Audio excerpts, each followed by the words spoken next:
Well, it's exciting. It's our first annual Wedge Leadership Luncheon. It's here at the Ash Center. It's with the company of the OPS, and it's about young people. It's about leadership. It's not about baseball. It's not just about student athletes, although that's who we're supporting today.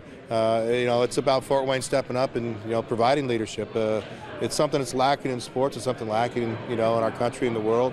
And to have a chance to have it's a short period of time to hopefully impact young people and have a message resonate that might make a difference for them so that they can make a difference for others, that's what we're trying to do. And you obviously were a part of this community growing up, and it's important for you to come back. How important is it for these students to hear from a guy like you that's been successful in his career and grew up in this town to be here? Well, here's the thing. I was really fortunate. I had a very fortunate path from my parents to Little League coaches, to high school coaches, to college coaches, to professional coaches. I mean, I was just fortunate to be around leadership almost my entire life, to be around strength and persona almost my entire life. And then it was up to me to go out there and parlay that. And that's what I've tried to do. And, I'm still a work in progress. We all are. But to have an opportunity to go out there and be unselfish, to impact others, not be afraid to take chances, and do the right thing for the right reasons. That's what we want them to do. And I liked what you said at the start of the interview, how this is not just about baseball.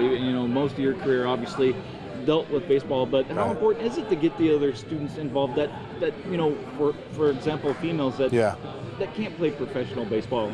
Extremely important. This is about life. This is not about sports. Although we're focused on the student athletes right now, as well we should be in regard to what we're doing today, but it's ultimately about where they end up in life down the road and the impact they have on others. It's really the only thing that matters when you leave this world. I mean, the impact that you've had on others, and leadership is a big part of that. What I love about student athletes, it starts with being a good teammate.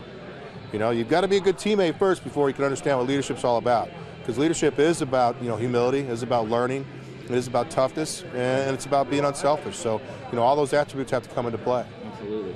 We'll switch gears now and talk on what's been going on with you, so in the last so many years, and what's next. Well, I'm with the Toronto Blue Jays. This will be my third year with the Blue Jays. I'm the field coordinator, which basically everything that happens on the field in the minor leagues, from the Dominican Academy all the way to AAA. I'm responsible for both players and staff. I love what I do. It's very fulfilling. Toronto's a very cutting-edge organization. We've got a lot of bright people with great ideas, and we're not afraid to implement them. So, it's been a lot of fun, and I've learned a lot in the last couple of years, and I couldn't be more excited. And what did you learn through your years as a player and as a manager that's helped you along the way and help develop these young players that you interact with, every day? Just the power of learning and just not being afraid to be creative, to get the players to engage. Baseball is such a it can be such a repetitive day-to-day sport. You got to make sure you don't get in a rut. And we work really hard to try to be creative and to create different opportunities for our kids, for our staff members too, for that matter. So, and just again, continue to be creative and learn. Just a few days ago, the Hall of Fame votes come out. What are your thoughts on the players that are elected? All well deserved. All four of them. I mean, I've either played with them or against them or managed against them, or I'm four quality people, that are in it for the right reasons. So this is a heck of a class for the Hall of Fame.